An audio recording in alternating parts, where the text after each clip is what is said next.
ഞാൻ എന്തിനാ നിരാശപ്പെടുന്നത്? ഞാൻ അങ്ങേയറ്റം സന്തുഷ്ടം. ഞാൻ പറഞ്ഞു, ഒരു പക്ഷേ കേരളത്തിലെ 3.5 കോടി ജനങ്ങളിൽ ഏറ്റവും സന്തുഷ്ടവരായി നിൽക്കുന്ന ആൾ ഞാനായിരിക്കും. ഞാൻ 1.5 കൊല്ലമായി നടത്തിയ പോരാട്ടം, അത് ഈ പിണറായി സത്തിനെതിരെയുള്ള പോരാട്ടം, എനിക്കെല്ലാം നഷ്ടപ്പെട്ടു, ഒന്നും ബാക്കിയില്ല. എന്നിട്ടും ഞാൻ വിടാതെ ഈ വർഗീയ രാഷ്ട്രീയത്തിന്, ഈ നാട്ടിലെ ജനങ്ങളുടെ സ്വത്ത് കൊള്ളയടിച്ചതിന്, ഒരു കുടുംബത്തിന് വേണ്ടിയിട്ട് ഇവിടുത്തെ ഇടതുപക്ഷത്തെയും ഇവിടുത്തെ കമ്മ്യൂണിസ്റ്റ് പാർട്ടിയെയും സംഘികൾക്ക് പണയം വെച്ച പിണറായിയുടെ ഈ നയം അത് അവസാനിപ്പിക്കാനുള്ള പോരാട്ടം ഞാൻ നടത്തി. ഞാൻ വിജയിച്ചു, അതിൽ ഞാൻ പരാജയപ്പെട്ടു. അതിനെനിക്കൊരു സങ്കടവുമില്ല. ചില യുദ്ധങ്ങളിൽ അങ്ങനെ സംഭവിക്കും, പടനായകൻ വെടിയേറ്റ് മരിക്കും.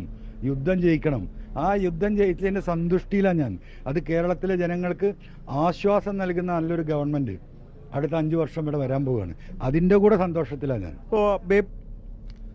സാരമില്ല അമ്പൂക്ക, കുറച്ച് കരച്ചിലൊക്കെ വരുന്നുണ്ടെങ്കിലും താങ്കൾ പറഞ്ഞ കണക്ക് സന്തോഷം മാത്രം പ്രകടിപ്പിച്ചാൽ മതി. പിന്നെ ഈ പറയുന്ന കണക്ക് 5 വർഷത്തെ ഗവൺമെൻറ് കൂട്ടത്തിൽ നടക്കുമ്പോൾ അവിടോട്ടോ ഇവിടോട്ടോ ചാടിപ്പോകാൻ നോക്കണം. കാരണം സാറായതുകൊണ്ട് ഞങ്ങൾക്ക് ആർക്കും ഒരു വിശ്വാസമില്ല. എവിടെ നിന്നൊക്കെ ചാടി, എവിടെയൊക്കെ പോയി, എന്തൊക്കെ പറഞ്ഞു, എന്നിട്ട് ഫൈനലി ബേപ്പൂർ ഒരു സീറ്റ് കിട്ടി. പക്ഷേ ആ ഒരു സീറ്റിൽ മത്സരിച്ച കാരണം ഒരു വില ഉണ്ടാകും കേട്ടോ.